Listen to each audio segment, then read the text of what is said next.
welcome to another episode of Cedar Point Unlimited. I'm, of course, Andrew Varchek, joined by my very good friend, Mr. Stephen Lynn. How's it going tonight, Steve? It's going good. We've had a pretty good turnout from all the comments and all the support we've gotten from our last show. So we appreciate all that. Thank you guys for following along and commenting, liking the video. If you've shared it, thank you for doing that. And we both of us really enjoyed making these videos. So as long as you guys continue to want to hear more from us, we're happy to do that. And Andy noticed something pretty interesting today, and we'll let him start and explain what you came across today that was very interesting. Well, we weren't really planning on doing another show so soon. We're kind of like, what's going to be our next topic? Wait for some news to break. And then all of a sudden, you go on Facebook and people start posting images. And the image in discussion this evening is one from the Cedar Point webcam overlooking the beach, overlooking the Windseeker entrance. And there's a very interesting formation on the beach right now, and we'll post the picture here so you can take a look as well. You see out there by where the parasailing and jet ski building is, and right next to Windseeker, between Windseeker and Wicked Twister, you see, it looks like some sort of digging going on out into the water on the beach there. So a lot of people have started speculating as to what this is. Now, Stephen, let me be the first to say, I think it's nothing. I honestly believe that it's probably just something as simple as beach maintenance, maybe a minor improvement here and there that we have some ideas that we'll talk about. But in general, I think both of us agree that it's probably nothing, right? Yeah, I would totally agree, and I'm looking at it on my phone right now just because we don't have it pulled up on our screens. And honestly, when Andy, when you sent me this picture this morning, you didn't explain what was going on here. You just sent me a picture. I'm looking at it. I looked at it for probably a good 5 minutes, and I couldn't figure out what was going on. Like, I noticed that little section over by Windseeker, and honestly, I thought it was just the shadow of Windseeker at first glance. So I wasn't looking that far into it. But then, as you explained, like, no, look at it. Like, it doesn't line up with where a shadow should be. It's just an odd formation that isn't something that's normally there. And unless a beached whale washed up on the shores of Lake Erie, it looks like, it definitely is out of place. I agree that it's probably nothing significant, at least. Beach maintenance and cleanup makes sense. The winter, when no one's at the park, they're not.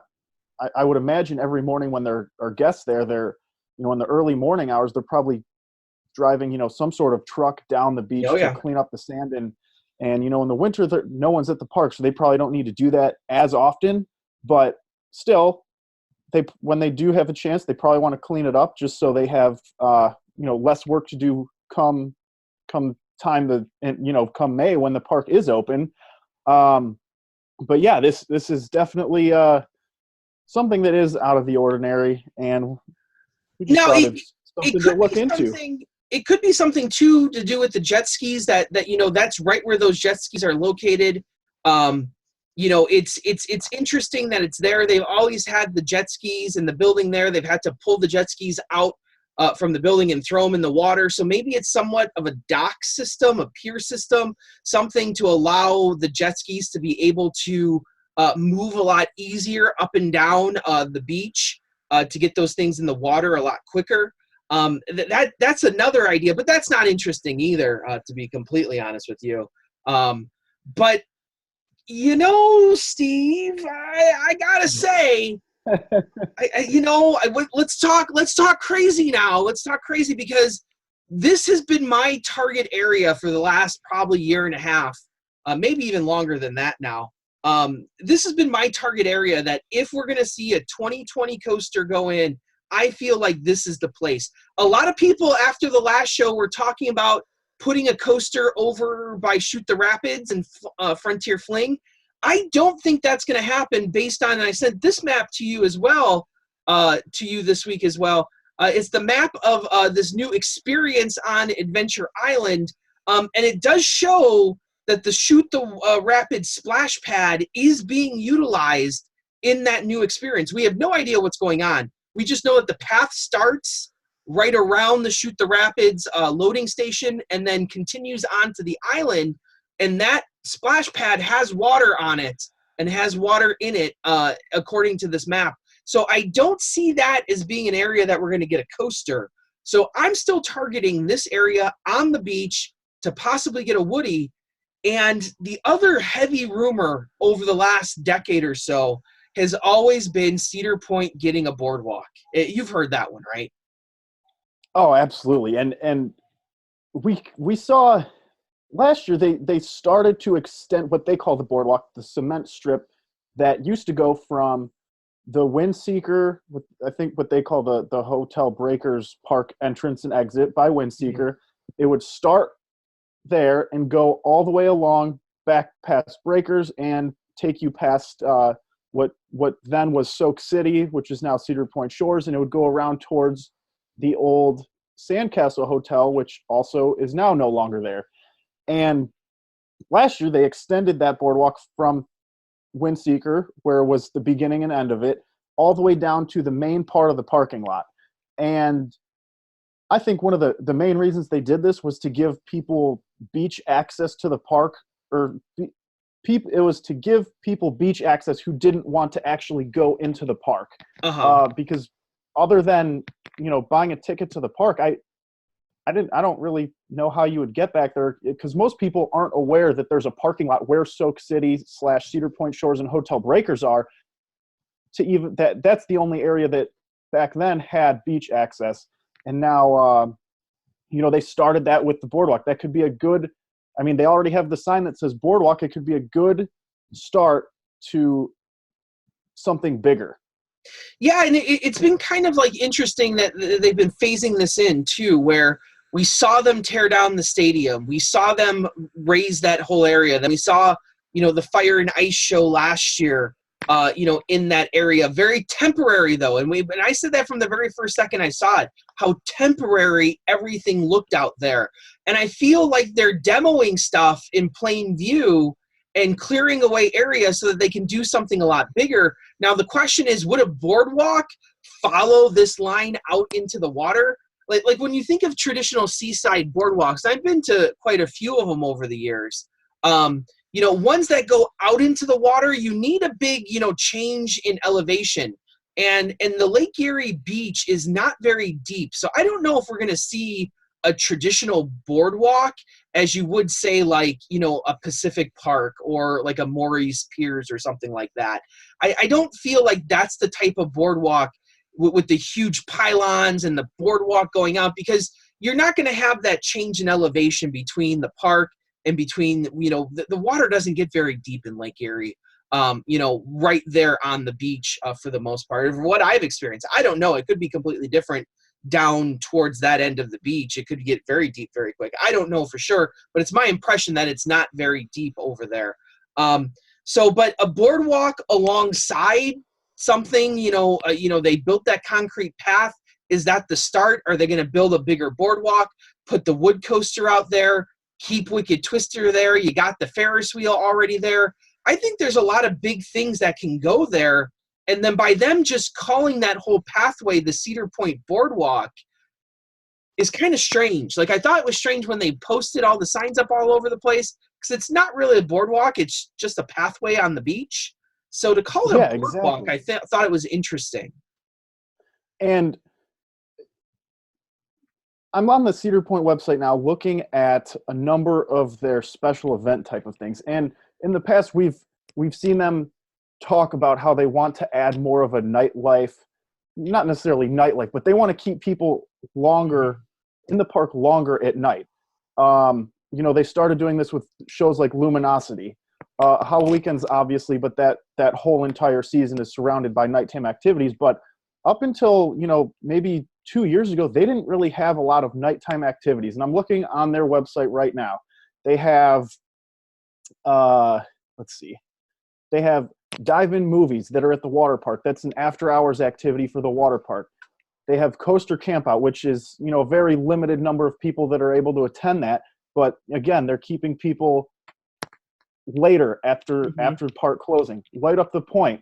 It looks like that's their 4th of July type of event. But then they also have Cedar Point Nights, which really is a continuation of Light Up the Point, where they have fireworks and other nighttime activities on the beach. They're adding, on top of that, there's also more activities happening over in the beach area. Like I'm pretty sure it's called the Beach Band, or they had some sort of beach type, event over in that area. And I stayed at the hotel last year a few times and at Breakers, and I'll tell you what, the number of things they have going on that beach is actually crazy. They have a whole lot of like flags and tents and, like music playing. They have fire pits. Like there's so much activity going on out there. There's a lot of workers out there running different events. I think they had a silent dance party going on at one point. Where you put the headphones on and you can dance to whatever music you want to listen to. That's a big thing with like kids nowadays. There's a whole bunch of like activities going on. And then of course it was all capped by the fireworks show. That was actually pretty big, that they would, shoot the fireworks. If you're looking, down the peninsula, it was down, off the edge of the peninsula, where the jetty is, the water break. Past, I think they were actually shooting them off from the old Sandcastle Suites area. I could be wrong about that, but it was a big fireworks display, a lot bigger than, say like what Luminosity was, or bigger than even the Kinzel era, when we're talking about, the hot summer nights where they had the big screen, over by Iron Dragon, and they would shoot the fireworks off every night. This was a lot bigger. This was like a legitimate like fireworks display. So they are definitely trying to draw people to the beach. A boardwalk and having more permanent fixtures would do that. The problem is, though, is if you start putting rides out there, how do you distinguish who's a paying ticket holder who can ride the rides versus who is just visiting? So I think that's the one hang up with the boardwalk. Obviously, there's ways to maybe go over the pathway and still allow people that beach access. They wouldn't have built that beach access and then cut it off right away, I don't think. Like, I think they want people on the beach. They want people to have that experience. So any boardwalk would either have to be, something that's not ride-based, something that's not admission-based, or they would have to find a way to once again redirect people and keep that in part of the park too. I think that's the big challenge here. What we both of us had just kind of expressed was that basically they have all of the boardwalk activities just without the boardwalk. Yeah, like all of these activities that are happening are things that would happen on your normal boardwalk that you would see in other the coast regions where they have very prominent boardwalks. And with those, there aren't rides on many of those. And if there do happen to be them, it's not like the Cedar Point type of rides where you're going to pay an admission and go experience them. You're going to pay for the ride itself. And I don't think Cedar Point would move to a certain area of the park into a pay per ride area. So I think they would have to decide on whether or not this is going to be able to be accessed by everyone or just paying patrons of Cedar Point. And I mean, me personally, liking the rides, I would much rather have rides be out on the boardwalk, because I just think it would be a whole different, I guess you could call it a land of the park, but I do think it, from a business standpoint and from a Cedar Point standpoint, and what it seems like they're already trying to do in the beach area, I think it would be more of a I hate to use this as an example, but more of a Disney Springs type of area where it's full of restaurants or, just shops or just things to do outside of those Disney parks, yet still on the Disney property. Cedar Point would have a number of nighttime activities, bars, clubs. I mean, because across the peninsula of Cedar Point, or Causeway Peninsula, whatever you want to call it, there are a number of just local bars that do, from being there at night, a lot of the people seem to go to those places when Cedar Point closes. So I think it would also encourage more people to stay in their hotel if there were more activities to do at night after the park closes, rather than just going to your hotel and going to bed, which I'm And exhausted at the end of the day, so I like to do that. But and with breakers too, they've added the bar inside breakers. They that old, that building that's out on the beach as you're walking towards the beach.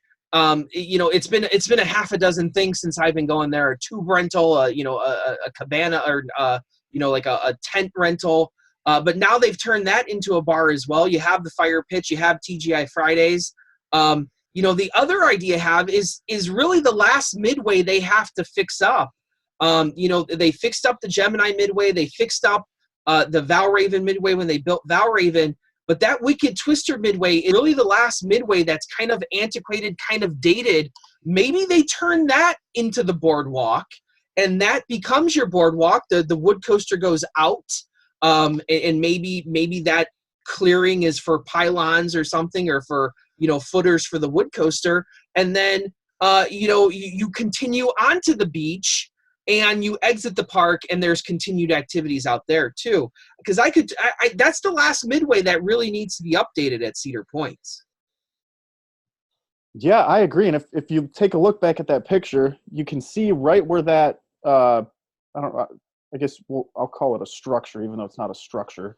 It's like The digging. peculiar piece of land shadow thing, it seems to line up pretty close to where all of that cleared land was for the I'm going to say the diving stadium, but that's not what it ended up becoming. You're right, it's just a large piece of land that could fit a nice sized wood coaster.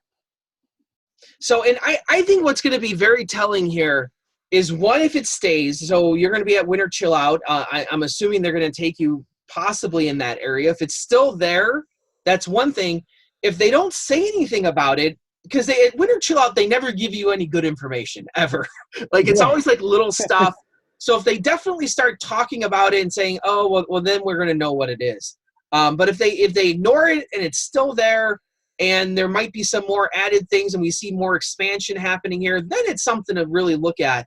But like I said, I don't know if that's the piece of the puzzle that really tips me off, if anything's going to go on that, that clearing there. But definitely, I think that Midway is still the Midway to target for 2020. I absolutely 100% believe that's where we're going to see the next big roller coaster at Cedar Point, is on that Midway. And it'll be interesting to see how they theme it, how they go about building it, because I really feel that you're going to have a wood coaster, you're going to have a boardwalk, and I don't think it's the boardwalk that people have been thinking about for the last decade. I think it's going to be a boardwalk in the park with the wood coaster, and a re-theme of that whole Midway is what I would probably gamble on at this point. Yeah, I would agree with you on there, that I think that would be the only spot left. Well, I guess the only other place that I can think of would be that Midway section that's like the L shape where all of the games are. That's the only other area of the park that I can see that they really need to redo. Just all of the games, the structure of them itself seems pretty outdated. Yeah. But just the amount of land that would be available there for a coaster, there's not that much. Mm-hmm. Because behind there are a lot of office buildings. There's a lot of break rooms for the employees, which, I mean, they could easily be moved to new locations. But, that's also, I believe that's where a lot of the parade floats are stored. Yeah. And if, you turn that into a roller coaster.